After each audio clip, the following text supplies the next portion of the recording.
Grandpa Bill, story time with Grandpa Bill. It's Grandpa Bill's story time. Yay! Hi, I'm Grandpa Bill. Welcome to Grandpa Bill's story time. Come on in, make yourself comfortable, and we're going to sit down and read a good book.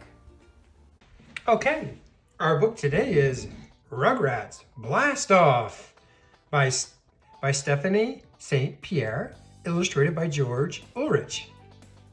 Rugrats. There used to be a show on TV. The Pickles were getting ready to drive to the country. This trip is going to be lots of fun, said Tommy. I don't know, said Chucky. Riding in the car always gives me a tummy ache. Maybe if we play a game, you'll feel better, said Tommy. I got an idea. We'll be astronauts going on a trip to the moon.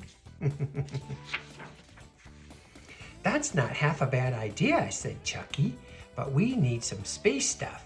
Let's look in the toy bag, said Tommy. He found a big red rattle, a perfect laser blaster, he said. He also found some buckets.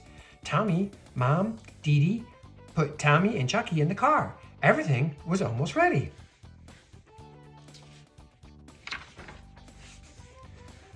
Hello, Angelica, Tommy said. Angelica glared at him. Then she stared at Chucky. Hey, how come you babies are wearing buckets on your head? She asked suspiciously.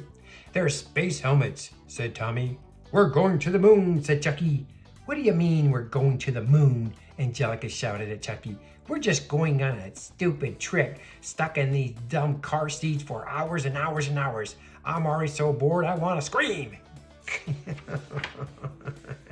But that's just it, Angelica, exclaimed Tommy.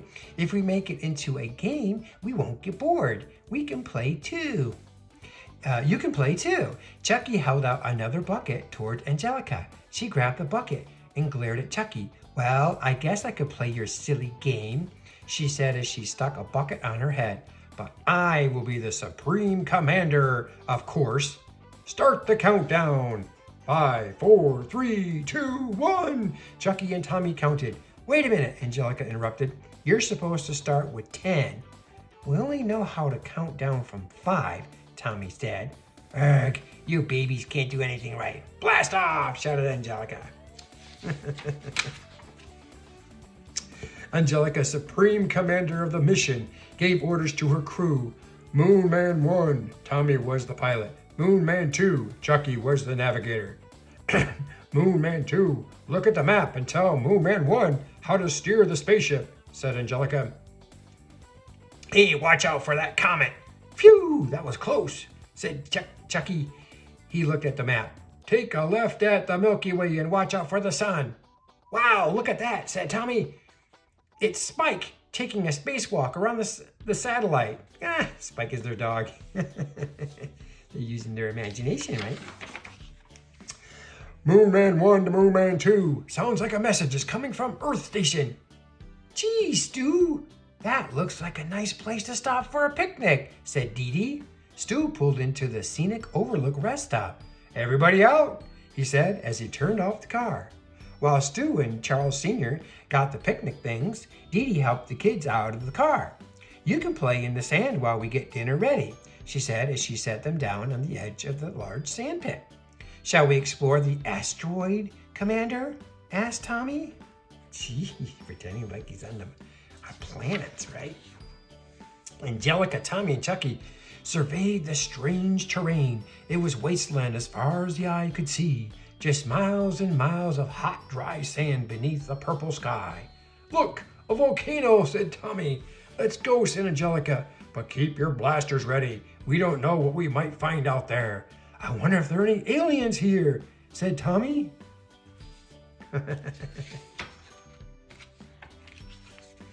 Over there, cried Chucky. He pointed to the other side of the asteroid.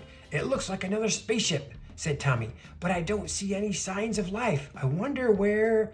Roar, screamed something coming up the volcano behind them. As Supreme Commander, I order you to protect me, said Angelica. She pushed past Tommy and Chucky. Whoa! Suddenly she was slipping down the other side of the volcano. Tommy and Chucky were right behind her. Whoa! Back to the ship, called the Supreme Commander. Moon Man 1 and Moon Man 2 followed their leader as fast as they could, crawling through the open door in their spaceship, back into their seats. We made it, gasped Chucky. They finally caught their breath. Tommy, Chucky, and Angelica sat in their seats and looked around. Does anybody else notice that things seem a little weird? Asked Tommy. What do you mean? Asked Chucky. My bottle is just where I left it. He held the bottle up to drink, but suddenly... What's wrong, Chucky? Asked Tommy. The last time I saw this was a ducky bottle with chocolate milk. Now it's a kitty bottle and it's got some kind of weird looking juice in it, said Chucky. Oh no, cried Angelica. We must be lost in the wrong dimension. Look, I left Cynthia in my seat, but now there's a dinosaur. Uh-oh, what happened? Suddenly, two giant creatures poked their faces towards the kids. Aliens, screamed Angelica, Tommy, and Chucky. Wah! The aliens stared at them for a moment.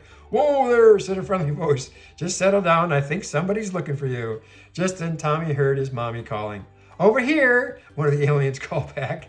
Then Dee Dee was there, peering into the van too. Tommy, Angelica, Chucky. Thank goodness, he said. They got into the wrong car. Gosh, Dee Dee said to the aliens, I guess they got confused because our vans look so much alike.